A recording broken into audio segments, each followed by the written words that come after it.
Cherry Orchard is Anton Chekhov's last play that he wrote. He died shortly after he wrote it. And it was written, I believe, in 1904, might be 1905. And he wrote the story about this family and their servants on a large estate somewhere in northern Russia. And the plot line is extremely simple. The estate is in arrears in its mortgage payments and the interest on the mortgage. And if they don't meet this payment by a certain date, they'll have to auction off the estate and risk losing this beautiful estate that's been in the family for years.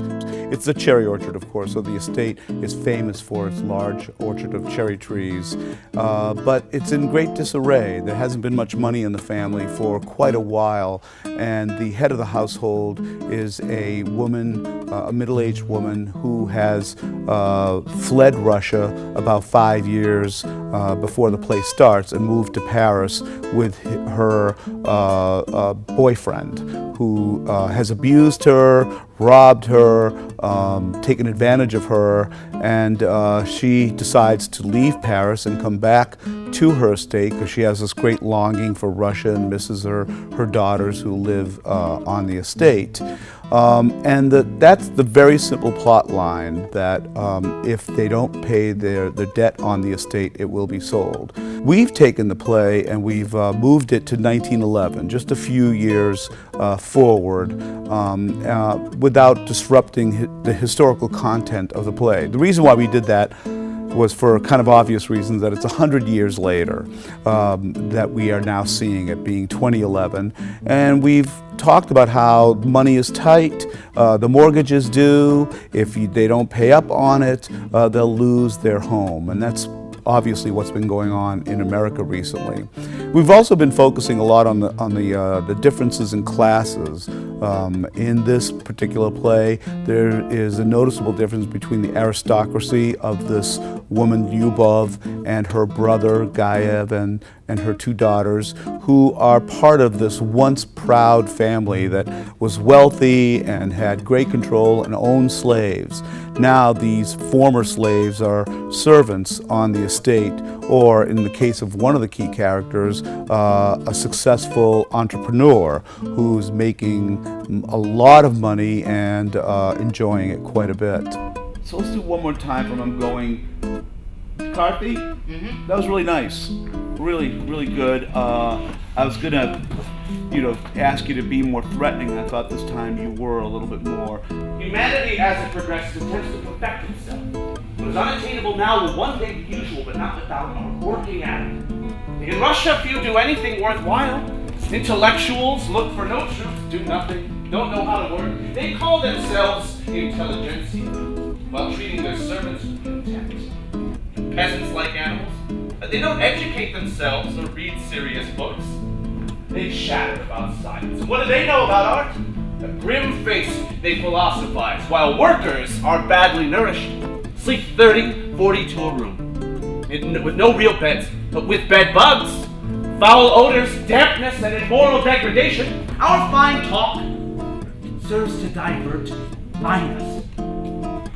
Where the child care centers. In libraries, everyone talks about it.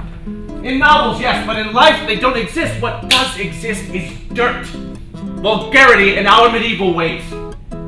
I don't trust serious faces. They frighten me. I don't trust serious conversation. We do better silence. Okay, good. I'm not going to go back, but I do want to continue. But that was great, and you engaged them all. You didn't engage us at all, and I'm not sure that matters. Yeah. You engaged them.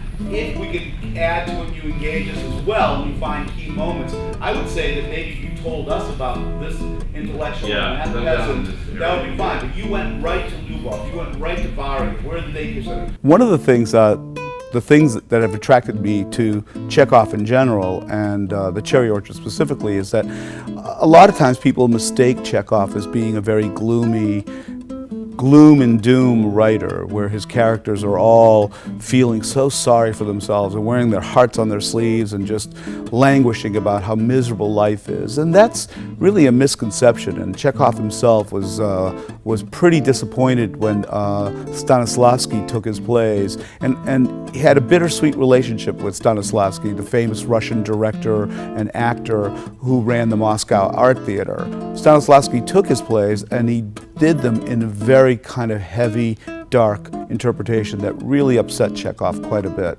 And I know that to this day, people often say, oh no, I'm not Chekhov. I don't know if I could sit through a depressing story where nothing happens.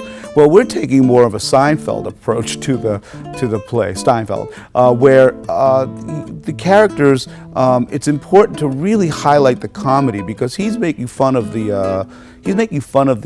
characters in a way that's both delicious and enjoyable. And the play takes place from spring through fall, so it really highlights this beautiful, almost like a Midsummer Night's Dream. And that's the other thing that I find very exciting and alluring about the story. I think that we're opening in June and running this play through July, and I think that it'll make a really fun summer fair, and one that I hope people will really enjoy and talk about with their friends quite a bit.